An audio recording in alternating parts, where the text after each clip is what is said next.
এবার সাকিবের পাশে দাঁড়ালো বিসিবি।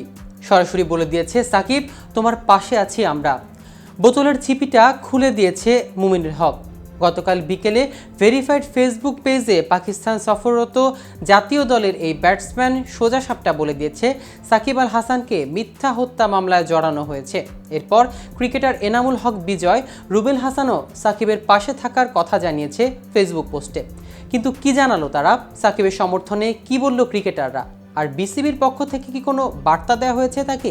এ বিষয়ে বিস্তারিত থাকছে আজকের প্রতিবেদনে। কেটিভি ক্রিকেট চ্যানেল থেকে আপনাদের সাথে আছি আমি মাহমুদুর রহমান সিয়াম। হত্যা মামলার আসামি সাকিবের পক্ষে সমর্থনের স্রোত আজও অব্যাহত থেকেছে।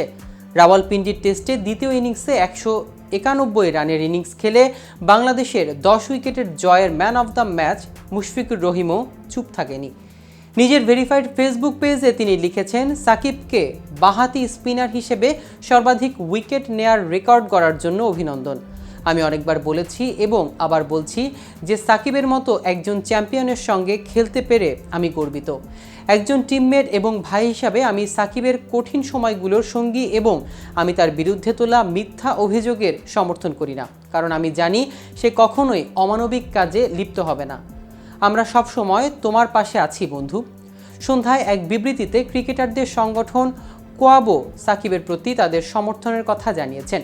সংগঠনের সাধারণ সম্পাদক দেবব্রত পাল স্বাক্ষরিত বিবৃতিতে কোয়াব বলেছেন, সাকিব আল হাসানের রাজনৈতিক সম্পৃক্ততা নিয়ে আলোচনা সমালোচনা থাকতে পারে, তবে তারা মনে করে বাংলাদেশের ক্রিকেটে সাকিবের গুরুত্ব ও প্রয়োজনীয়তা অপরিসীম।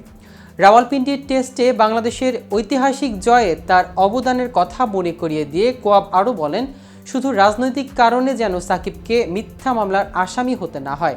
তাদের আশা, সাকিবের বিরুদ্ধে দায়ের করা মামলাটি সর্বোচ্চ সহানুভূতির সঙ্গে দেখবে অন্তর্বর্তীকালীন সরকার।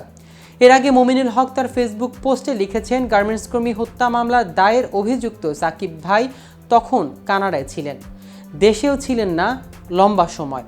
সাকিব ভাইয়ের নামে এমন মামলা অপ্রত্যাশিত। এমন ঘটনা দেশের ক্রিকেটের ভাবমূর্তি নষ্ট করতে পারে। সবসময় সাকিবের পাশে থাকার কথা জানিয়ে জাতীয় দলের এ ব্যাটসম্যানের আশাবাদ, নতুন বাংলাদেশের সবাই ন্যায় বিচার পাবে।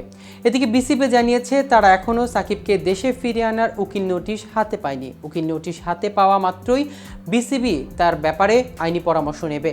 পাকিস্তানে টিম ম্যানেজমেন্টের কাছেও তাই সাকিবের ব্যাপারে আজ পর্যন্ত কোনো বিশেষ বার্তা যায়নি। সাকিব দলে আছেন এবং 30 আগস্ট পর্যন্ত দ্বিতীয় টেস্ট খেলবেন, এটাই এখন পর্যন্ত সিদ্ধান্ত।